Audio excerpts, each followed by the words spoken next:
তিনি চিত্র পরিচালনার পাশাপাশি প্রযোজক, সমাজসেবী, কবি, একই অঙ্গে শতরূপে সমৃদ্ধ।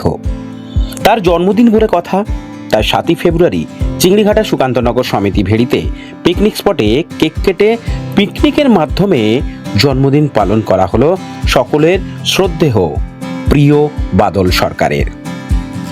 নাচ, গান, হই হুল্লোড়, খাওয়া দাওয়া সব কিছু বিনোদনের মাধ্যমে দিনটিকে স্মরণীয় করে রাখার মতন আয়োজন করা হয়।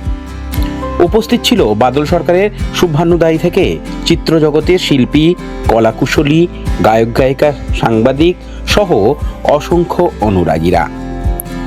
সমগ্র অনুষ্ঠানের উদ্যোক্তা ছিল লাইভ অর্কেস্ট্রা ও ভয়েস টেক স্টুডিওর সকল সদস্যরা।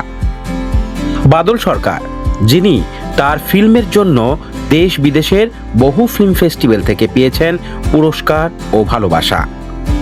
তার প্রতিটি কাজ শুধু ফিল্ম মেকার হিসেবে নয়, সমাজসেবামূলক কাজেও তিনি বরাবর এগিয়ে।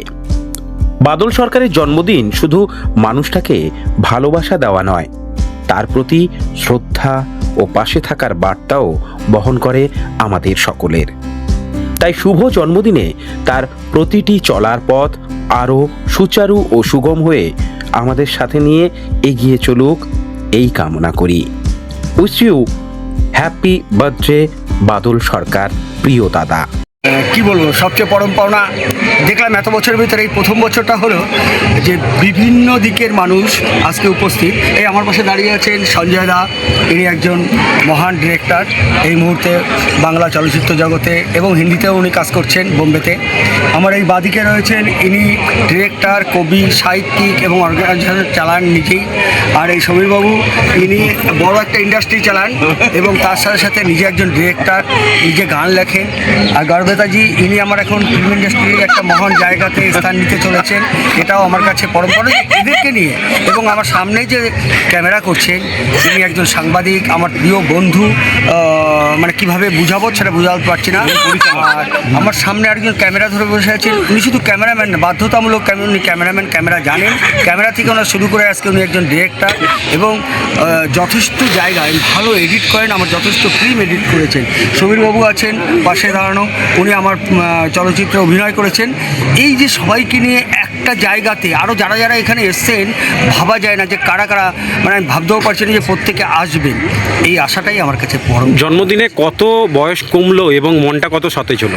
দেখুন, বয়স বলতে তো একটাই জিনিস মনে করি, সেটা হচ্ছে মৃত্যু, ওটাই বয়স। কিন্তু আমরা বলতে পারবো না কত বয়সে মারা গেলাম। মৃত্যুটা এমনই একটা বস্তু, তাকে আমি বস্তু বলেই উপাধি দিই, ঠিক আছে? কারণ ও আর সতেজ হয় না।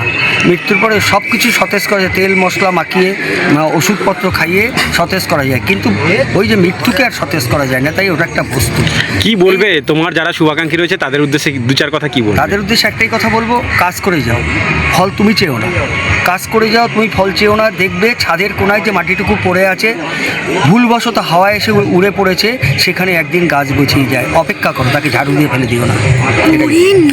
ব্যুরো রিপোর্ট, প্রিয় চিত্র সাথী নিউজ, কলকাতা।